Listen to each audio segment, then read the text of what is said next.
Sevgili Ant ve Tilmann, ben Türkçe konuşacağım. Zaten çevirileriniz var. Şimdi öncelikle yabancı konuğumuzdan başlayalım. Ev sahipliği yapalım. Sevgili Tilmann'la. Tilmann, hoş geldin. Nature Plus Derneği'nde 2018'den beri çalışıyorsun.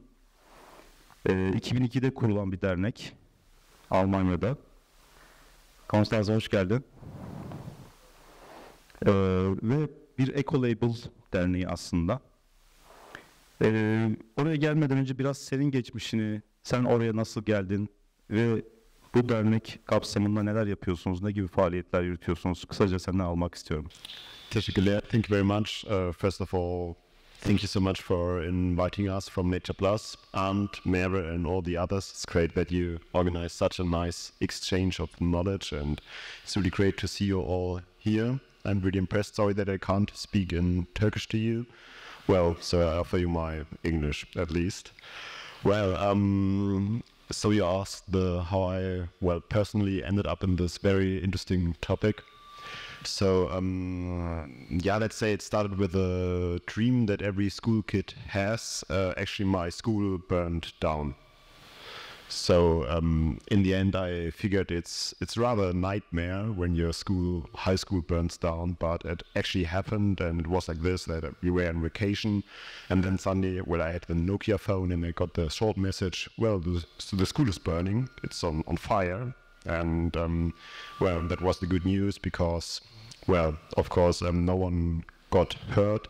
And I was very surprised because it was one of these typical school buildings that were made in Germany in the 60s, entirely out of steel and concrete and flat roof and very gray, and everywhere we had to put like these little boxes because water was running from the wall, from the ceiling. And yeah, very impressive, but concrete and steel, it really can burn. And so we lost the entire school. And long story short, what they then realized actually was the first and biggest passive house school in Europe. So this was really great, and I was very impressed as a student there. Wow, cool! So you really there he is. So that you really can build a building that needs almost no energy for heating. So that was really impressive. Hi, Matthieu. Good to see you. Yeah. So we're complete now, I guess. Yeah. Perfect. Yeah, so this was very inspiring, but what I also figured then, what comes next was that actually for building the school, they needed a lot of energy because of the materials they used. So it had really a lot of embodied energy. And also, actually, as I told you, the school building was out of concrete, so they could have used all the concrete for less kind of urban mining, but they couldn't because there was so much asbestos in it, and so it was just they had to waste it somewhere. They had to put it on a special place, and so I saw, okay, the material is really key for a sustainable construction, and so this was, let's say, a little bit the beginning, and so I ended up now as director of Nature Plus, what really is great because in my daily work I can deal with that. Yeah, thank you. Teşekkür ederim. Matthieu, hoş geldin bu arada. Constanze, sen de hoş geldin. Biz böyle teker teker gelelim dedik arkadaşlar. Alkışla hepsini böyle bir alalım diye tek tek. Biraz daha heyecan katmak için. Peki, şimdi ben biraz daha Constanze'ye dönmek istiyorum. Constanze ise Alman Kerpiç Birliği Yönetim Kurulu Başkanı. 2012'den beri, yanlış bilmiyorsam. Biraz Constanze, senin de geçmişin ve buraya gelişin nasıl olduğu ve şu anda Alman Kerpiç Birliği'nde ne gibi aktiviteler yürütüyorsunuz? Kısaca almak isterim. Okay, thank you. Okay, thank you very much. My reason why I'm sitting here now perhaps is the history. I studied art history, and during my studying I was very interested in restoration and preservation of old buildings. And in Germany we have got a lot of old buildings made out of clay. They are wood construction, and they were made out of clay. So that was my first contact with this material. Sorry. Can you hear me now? No, yeah.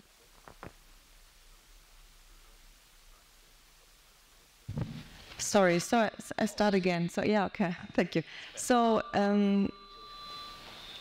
I am an artist. I studied art history, and during my studying, I was very interested in restoration and preservation of old buildings. And in Germany, you have got a lot of old buildings made out of clay, wood-constructed buildings. And yeah, because of this, that was my first contact with this material. And then I started working at the Chamber of Crafts in Germany, and there I was responsible for consultations, for craftsmen how to restore their buildings. And then also we organized further trainings for craftsmen according to restoration. And then we had the luck that we were one of two schools in Germany who were allowed to conduct the special course for Adobe specialists, 2,200-hour course, as I mentioned yesterday, the specialist for building with earth. We conducted it, and in this duty, I came also to the association, and then now I'm the president. And yeah, our duties are very bright. We make a lot, and but we have got in our association, we have got specialists. I'm the representative of the craftspeople. For example, the crafts organization and the education, and also we have got in our management board, we have got people who are responsible for the standardization, regulation. So we are some specialists in our management board. So everybody has his own duty there. Great, great. Peki hangi standartlardan bahsediyorsun? Constanze, yine biraz daha sana sormak istiyorum. Belli standartlar var, referans aldığınız. Bunlar ne gibi standartlar? Bunlar Almanya'ya özel mi, yoksa biraz daha Avrupa Birliği çapında standartlar mı? Biraz onlardan bahsedebilir misin? Yes, first it's special German. As yesterday in my speech, I told something about it. We are standardized everywhere in Germany, and especially in our products for construction. That's very important. And our kind of standardization are the DIN, the norms for the industrial produced products. And very important next standardization is a kind of declaration for the environmental impact of the products. That is also very important. And first, it's a German standardization, but we spread out to Europe because our DINs are also European norms. So we try to get with our German norms into the European norms. That's the next step we have to do. Great, thank you. Matthieu'ya biraz sağa dönmek istiyorum. Sen de aslında uzun bir süredir Türkiye'desin. Fransa'dan geldin. Önce ODTÜ'de görevliydin. Arkasından Yaşar Üniversitesi'ne geçtin. Şimdi oradasın hala. Mimarlık bölümünde daha çok doğal yapılarla ilgili hem akademik kariyerini devam ettiriyorsun, hem de çeşitli uygulamalar da yapıyorsun. Biz Matthieu ile bir doğal yapı atölyesinde tanıştık. 2016 diye hatırlıyorum. O zaman çok ustaydı o konuda. Yani şimdi daha da mutlaka şey olmuştur. Biz de o zaman böyle yeni ben işte biraz yeşil binalardan doğal yapılara adım attığım zamanlardı. Ama çok keyifliydi. Çok güzel şeyler öğrendik o zamanlar tabii. Çünkü uygulamanın işi aslında gerçekten her şey. Yani uygulamayı öğrenince çok fazla insan bilgi sahibi oluyor. Şimdi biraz neler yapıyorsun? Aslında buraya geliş hikayen nasıl oldu ve şimdi neler yaptığından biraz kısaca bahseder misin? Hello everyone, sorry for being a bit late. actually, the main thing, Ahmet, you told it by yourself. The reason why I'm here is just because of site work and workshop. I discover, let's say, natural materials through workshops and different voluntary work back when I was in France. And then at this time I stopped to study architecture. I'm an architect, but at this time I just stopped. I said, okay, architecture is not for me. It is not enough technical, it is not enough interesting, and we can't achieve anything while being architect. And I discovered that there are other ways to deal with building, with people, to build for people. And then that's how I started to be on site, working on site. And I discover new materials that are not the conventional one, not working with concrete blocks and bricks and normal thing, but I started to work with straw bale, with hempcrete and so on. And I said, yes, that's good, but then let's put it into real practice. And I finished my studies, and after this I decided to travel to learn more, and I arrived in Turkey through traveling. And then in Turkey, that was really the beginning of such things. And I started my PhD really working on natural material, and at the same time making workshop where I tried to spread the knowledge. It was the beginning in Turkey, but it was already a lot.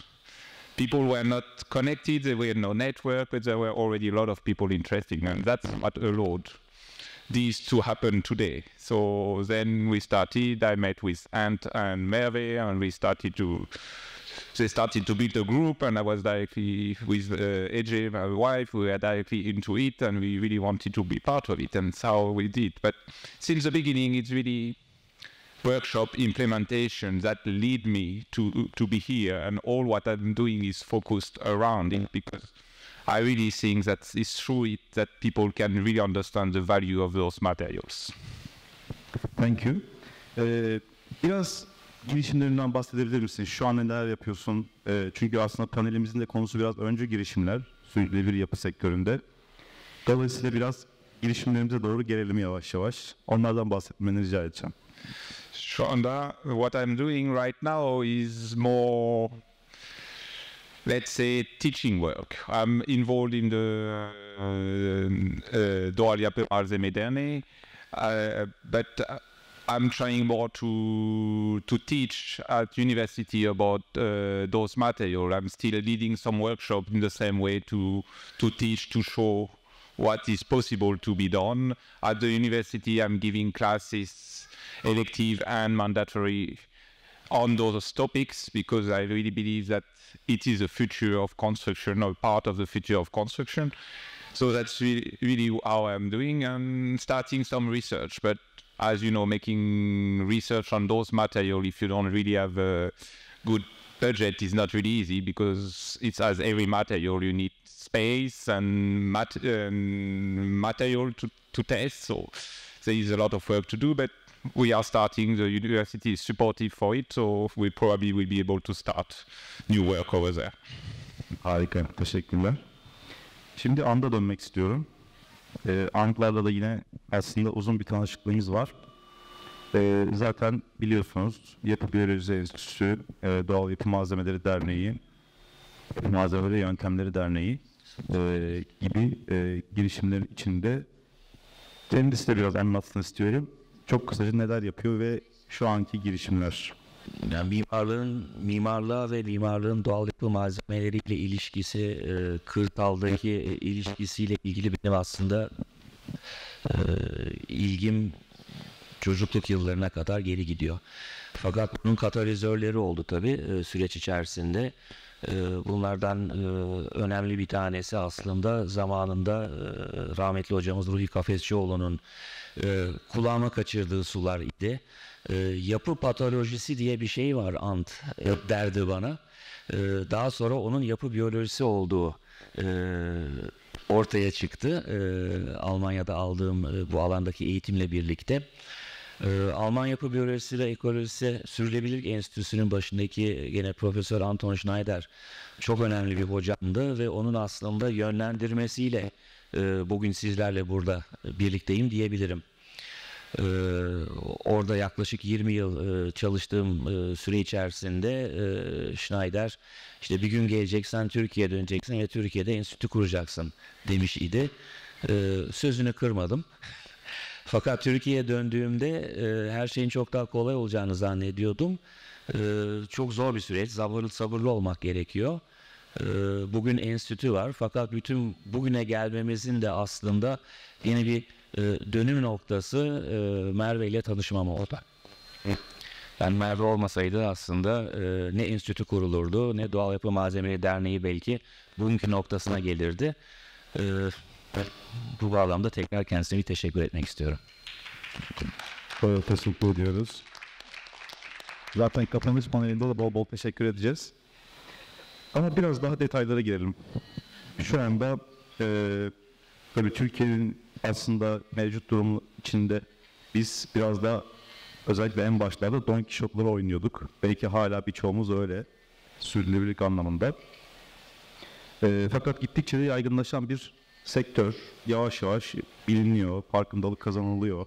Özellikle de tabii iklim değişikliğiyle birlikte onun somut etkilerini gördükçe yavaş yavaş belki hem kamu hem sektör tarafı hem genel kitle bu doğal ya da sürdürülebilir yapıların daha gerekli olduğunu farkına varıyor.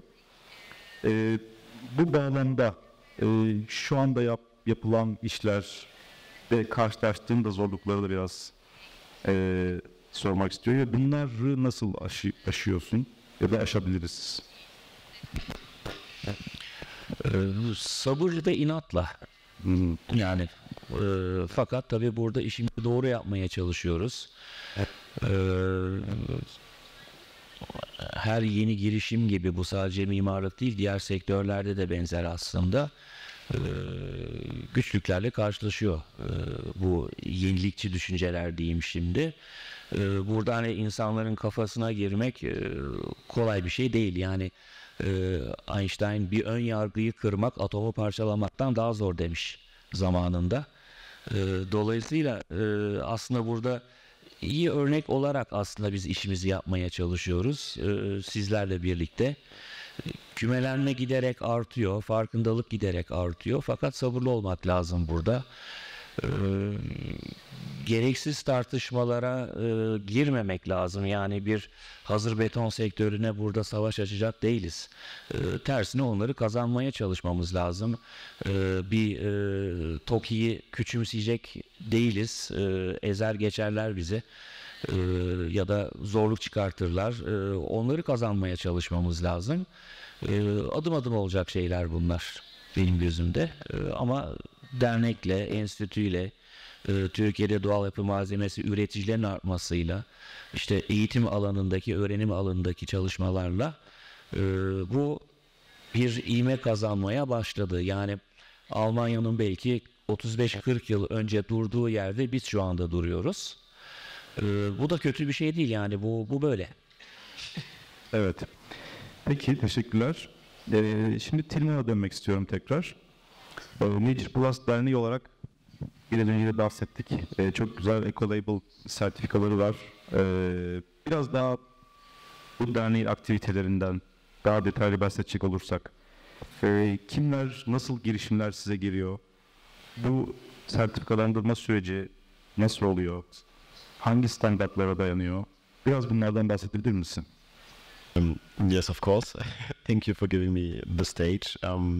So the mission, maybe I answer a little bit broader, I would say, and actually adding to what Arndt just said. So first of all, we are an international non-profit environmental association, and as such, we are working for the transformation of the construction sector, of course, towards a more sustainable way of constructing, and we think materials are key, and for that we do a lot of awareness rising, and well, you said we are 30 years ahead. Maybe that's true, but we still face the same problems you face here. So we had a very interesting discussion at the last discussion yesterday. Was a long day, but was a very interesting day. And actually, the last discussion you opened, it was about awareness and how can we scale up. And I think pretty much it's one of the key stones, and it's always about trust and also courage with the people. So people need to trust someone or a material, and they also need the courage to make a change. And that's actually what our work is about. And now I answer your question. So what we try is, well, webinars and all the stuff and awareness raising and so on.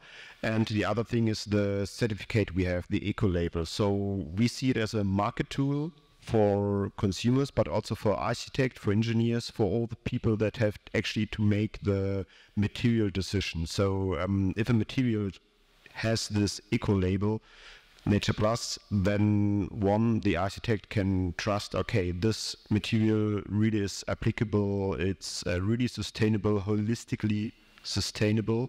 So that's the idea of it, and our standards are always much higher than the standards a government could give, because these standards, like the normal standards you would have, they are like a boundary, or like they make sure that it can't get worse. And what we try is that we really implement standards that are much higher and that are also in the same time achievable by the materials that are out there.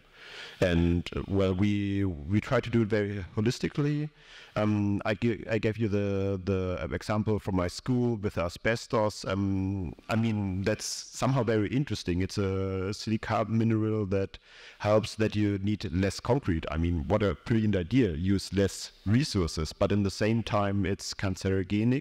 So when it comes to healthy accommodation, it's very, very worse. And the consequence is that you have to put it somewhere and you can't reuse it. So you have nothing saved for resources or climate. So it's always the entire picture, what it also actually makes very difficult to apply a very holistic, sustainable construction. Well, but that's actually what we try with the eco label, and to give when I end architects a very good instrument so that they can convince, for example, private persons that want to build, or also to convince investors and contractors that they maybe should use different materials, should use different ways of constructing. So yeah, it's about trust and courage, and we try to help there.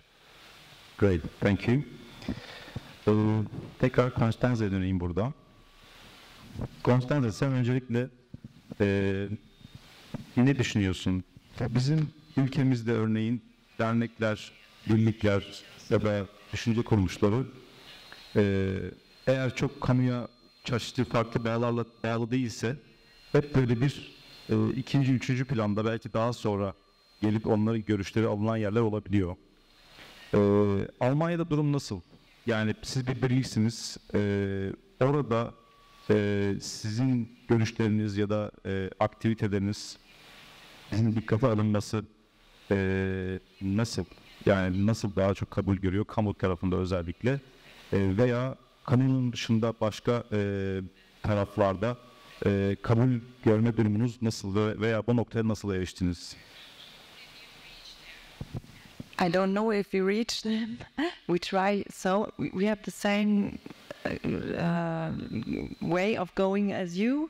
So, for example, we try to be visible, and we try to make a lot of publicity, and to also to enlighten the people, to make further training for the people. But we are still not enough. Of course, we cannot reach enough people because it's not the common interest, as you said. And for example, we make with our DIN, that is one way to get more and more acceptance in the construction industry, because our construction industry is very powerful, and they like to ignore sustainable material, building materials. So because they have got a very huge lobby. So, and we try, for example, one is to get more and more visible through these standardizations, and also to be it's an instrument also for the architects, these standardizations, because they are safe now, and as well as our EPDs, environmental product declarations. That's a very good instrument also for the consumer and for the craftsmen and for the architects, because it's a very good way to make publicity that these are good products, so it's visible, much more visible again. And now, as I mentioned yesterday, we have got a new association, industry association for building with earth material, and that is a very good step, because now we have got the link to the politicians, to the government, because there we have to change also in Germany. They say we support you financial if you insulate your buildings, but they don't say in which way you have to insulate. If they would say insulate with natural materials, with sustainable materials, we give you more money. So we have to change their mind also in the government, and that's one step more to be nearer at the politicians. So we try to step by step to be more visible, and we try to do it in different ways, but it's still difficult. Sometimes I say, I don't know if you know it, we have a big newspaper, a popular newspaper. It's called Bild, B-I-L-D. It's a very huge, and everybody likes this. The most people of Germany like this. It's a very common newspaper, and it's a very, what is it, populism. It's like populism, yes? It's very simple, with simple sentences and headlines, and not really reflected, and a lot of people read these kind of newspaper. And sometimes I say, we just make please build with earth. It's a very simple material. Do it, just do it. It's to come in kind of this newspaper, it would be good, for example, because then we reach a lot of people. So that's one idea. Yani basit olmak, simple olmak daha etkili olabiliyor diyorsun. Biraz tabii aslında daha önce de konuştuğumuz ihtiyacının olduğunu hissetmesi, hem sektörün özellikle ve kamunun, yani bir şeye ihtiyaç olduğunu hissetmesi sanırım biraz daha bu süreçleri hızlandırıyor. Ben bu noktada anda dönmek istiyorum. Bunun biraz daha Türkiye'deki versiyonu, dengi nasıl? Yani şu an bu bahsettikleri Almanya'daki durumun bir dernek ve bir birlik, hem Yapı Biyolojisi Enstitüsü olarak hem Doğal Yapı Malzemeleri Derneği olarak buradaki duruşumuz, mevcut durum ve nasıl daha yaygınlaşabileceğiyle ilgili bu konuların sence neredeyiz ve nasıl, neler yapılabilir?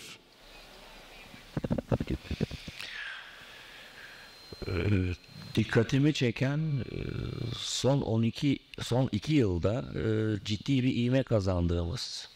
Yani bu ivme bizi tabii ki şu anda çok mu görünür kılıyor? Aslında hayır. Fakat kendi içimizde katılımcılarla yapılan işlerle bu kavramların, bu tür mimarlığın gündem olmasıyla ilgili malzeme üretimleriyle, standartlarla uğraşmalarla bir ivme kazandı. Birkaç yıl önce, 4-5 yıl önce doğal yapı malzemeleriyle Türkiye'de bir yapı yapmaya kalkıştığınızda daha aslında hani benim hippie çözümü dediğim, oradan toprağı aldım, buradan kumu getirdim, işte ağacı da kestim bilmem ne gibi böyle yöntemlerle çalışmamız gerekiyordu. Bugün bu değişti. Bu bir kere çok önemli bir adım. Yani ulaşılabilirlik, bugün yaptığımız, projesini çizdiğimiz bir tasarımın doğal yapı malzemeleriyle, sektörde üretilen endüstriyel doğal yapı malzemeleriyle gerçekleşmesi artık mümkün. Önemli bir adımdır bu diye düşünüyorum ben. Güzel bir başlangıç. Büyük mü? Hayır, değil, ama aşılmış önemli bir eşiktir bu bence. Çünkü o zaman kullanıcıya kullanıcı kendisini denek olarak görmemeye başlıyor. Yani ben işte çok iyi sıva yaparım. Matthieu sıvanın alasını yapar, toprak sıvanın. Fakat müşteri ya benim üzerimde mi bunu deneyeceksin korkusuna kapıldığı anda aslında kaybediyorsunuz. Dolayısıyla bunu bak şurada bir firma var işte bu üretiyor işte Alman din normlarından destekli Türkiye'de TSE, Türk Sanayi Standartları Enstitüsü'ne doğru bir şey var, bir gayret var. Dolayısıyla tanımlı bir malzeme uygulanacak burada. Korkma, endişe edecek bir şey yok. Fiyatı da başka alacağın bir malzemeyle aynı. Bu noktayı yakaladığımız anda aslında bunun yaygınlaşması bir kırılma noktasını atlamış, eşiği atlamış oluyor. Bunu yakaladığımızı ya da yakalamak üzere olduğumuz ben görüşündeyim. Yani piyasadan aldığımız mimari projeler, işler de aslında biraz bunu gösteriyor. Daha kolay insanlar buna karar verebiliyor artık. Aradaki maliyet farkının azalmış olması, o makasın azalmış olması önemli bir etken. Çünkü ilk sorulan şeylerden bir tanesi maliyeti nedir? İkincisi de ulaşılabilirliği nedir? Bu bana güvenli bir ürün olarak teslim edilecek mi? Ama diğer taraftan da belediyelerle, kamuyla, ticaret odalarıyla olan ilişkiler maalesef çok geriden geliyor. Yani biz burada bu forumu düzenlerken bile İzmir Ticaret Odası'nı doğru dürüst aramızda göremedik. Ki aslında bu az önce açıkladığım ekolojik mimarlık piyasasının İzmir merkezli Ege'de oluşması İzmir Ticaret Odası için bir fırsattır. Bu fırsatı değerlendirecekler mi, değerlendirmeyecekler mi? Bu fırsatı görecekler mi, görmeyecekler mi bilmiyorum. Umarım görürler. Ama mesela orada biraz hani bazen böyle bir duvara karşı konuşuyoruz gibi bir durumda kalıyoruz şimdilik. Evet. Aslında standartlaşmadan bahsettiğin o çok önemli bir nokta dediğin gibi. Biraz da nereden konuyu buraya kadar getirdin? Yönetmelikler, yani ahşap yapı yönetmeliği veya doğal yapı yönetmeliği ile ilgili de biraz sanırım eksiklik hissediyoruz bu ülkede. Onlarla ilgili durumumuz nedir veya görüşün nedir yakın vadede? Evet.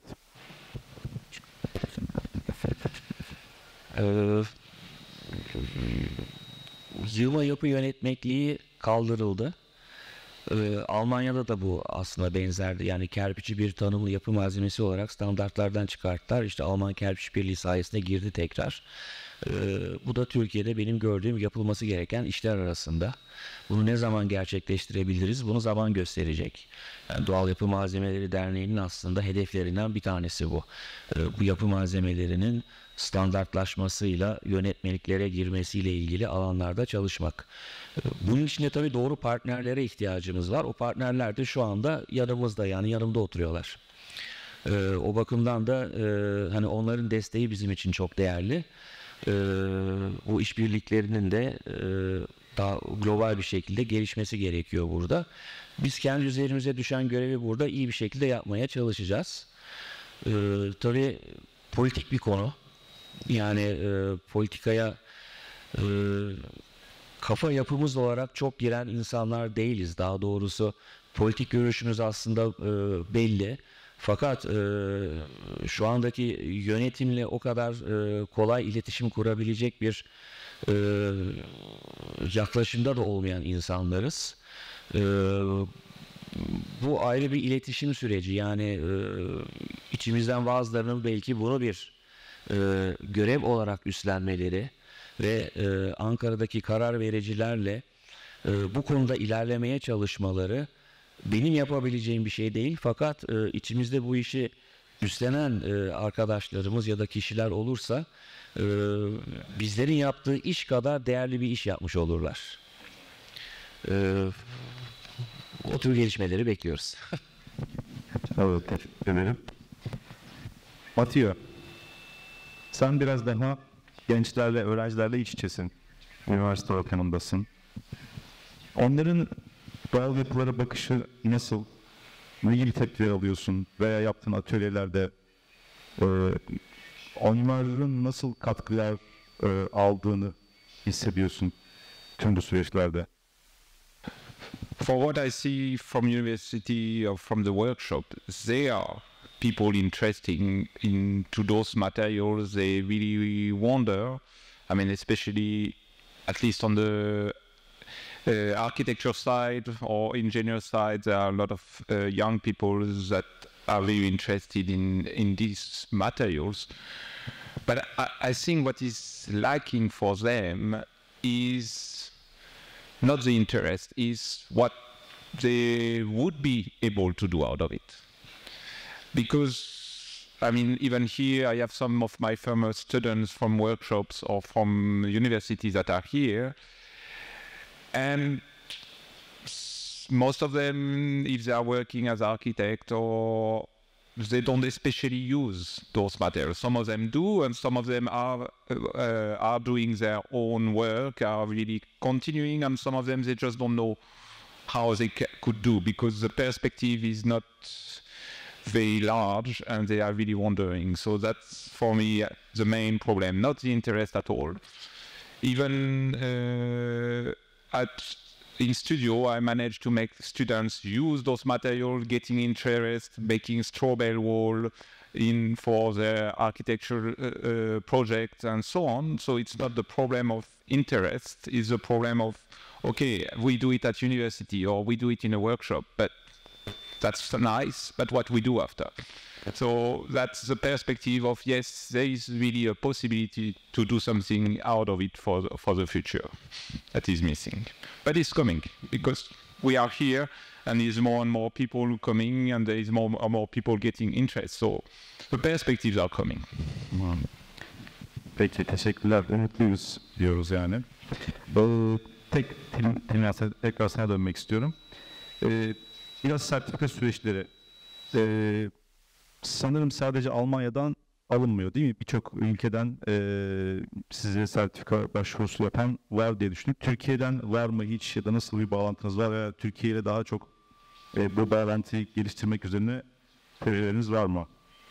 I come to this in a minute. I would like to add a little bit to what Arndt and Matthieu, what you said before. Yeah, it's very important that we actually, like all, we are interested in sustainable materials, that we actually also can make a living out of it, and that we can do something with all the knowledge. And so, yeah, I always think it's also about, let's make a business out of it. And what do you actually need to make a business out of it is, so you need a good story, actually. You need a business plan, of course. You have to earn money with that. And then, well, you need a good network. Thanks, Arndt. You already provide the network. That's good. So I think it's also about this, and there are some encouraging news from Germany, I would say, when it comes to regulation, and this is maybe something also could be here adopted. So now architects, they can apply the building type E, so this means experimental building, and there they really can build alternatively with other materials. So this is something new that came up, and so step by step, I think that's how it goes. And yeah, it's always about what you said, like the chamber's not here. That's really a pity, because our field, really, there are a lot of business opportunities, and that's actually also the what they understand. So they want to make business, of course. So, well, then talk with them in their language, and, well, let's tell them our story, and that is really a business case that we have there. So, yeah, we really have to sometimes translate what we are doing to the interests of all the others, to the politicians, to the people that make business, and so on. So that's, I think, what is very important. And hopefully I haven't forgot your question. So about the main thing about my business, what we do, our certificate, our eco-label. So it's European, well, we say international, but mainly it's applied in Europe. So it's a European eco-label you can get. So it applies to all the European standards that there are, and of course that's much more higher sustainability standards. And we are in contact where we have certified some products of manufacturers that are also active here. For example, yesterday we heard Baumit, and the products they climate, they introduced the very same products that are made in Austria, Germany. They are certified, so it would be easy to certify the very same products here in Turkey, and so to give them a tool to be more publicly seen, and so that people more trust it here. So of course that's possible. We are, to be honest, entirely new here in Turkey, so thanks to Aunt Merve again. We mention you so often today, so I hope your ego doesn't grow too much today. But thank you so much for that. So, but we are very open and always together with you to think how we can support you with your business ideas, and well, especially we are located on the material level, especially with people that would like to introduce new materials. What we think next year, and then I stop, is to introduce a fund. I think that's an English term. So a fund for startups, so that they can achieve easily our eco label. So they get a little bit funding from our side together with others, but they already need a production side, and well, that's the next thing. And I think later on there will be a roundtable also about this topic, like application and production. So yeah, maybe we can talk more about this later. Okay, thank you. Matthieu, sana ekleyeceğim bir şey var sanırım. Yes, since we are speaking a lot today about standard, because it's a good help for developing those materials, or at least to make people having confidence and trust into it. I think we should also take examples from other countries. I mean, at least I know the case for France really well, and it's working totally different way than in Germany, and that also might help for here, because actually in France there is no standard for earth construction or straw bale construction or hemcrete construction. It's not working with standard. It's working with something that is called professional regulation. And this regulation has been written by professional association of straw bale builder, for example, or earth builder. And they are recognized by the government, but not mandatory. So it means that it's giving guidelines for people for using those materials and those techniques. And they are giving then, because they are those regulation, those guidelines, then they can give education to architect, to craftsman, to engineer, how to implement those guidelines when those materials are used. So it's a different way, and it prevents to go to the most difficult part of making standards and going to the body of standardization to make it recognized and so on. So it's how it has been solved in France. So through the professional associations. Teşekkürler. Son olarak Constanze'ye döneyim. Sonra da Ant'la kapatacağım. Constanze, biraz standartlaşmaya doğru kaydı bizim akışımız. O yüzden sana da onun üzerinden sormak istiyorum. Bunu da dikkate alarak, yani standartizasyonla tabii uzun bir geçmişiniz var bize göre en azından. Almanya'da birçok şeyler yaptınız. Türkiye'de sizin tecrübelerinizden de yola çıkarak neler yapılabilir bu anlamda? Onu sormak istiyorum. Oh, sorry, I don't know enough about Turkey to give a very good answer. I agree totally with Matthieu. You have to think about the conditions of the countries. In Germany, it's mandatory. We need it. We need these standardizations. We are forced to do these standardizations. But on the other side, it helps us really to be accepted in the industry, and that's very important for us. And so that is our way. But I think if you need help, we are there. We will support. And I think it should be that you choose the best way for you, and to choose perhaps some parts of the German concept and the German model, to take some parts which fit to Turkey. So not DIN standardization, perhaps it's too much. But and the second part is that we also like to if you want, we will also support with education models, with our education modules we created in Germany, because yes, Germany is very well skilled in crafts. That's it.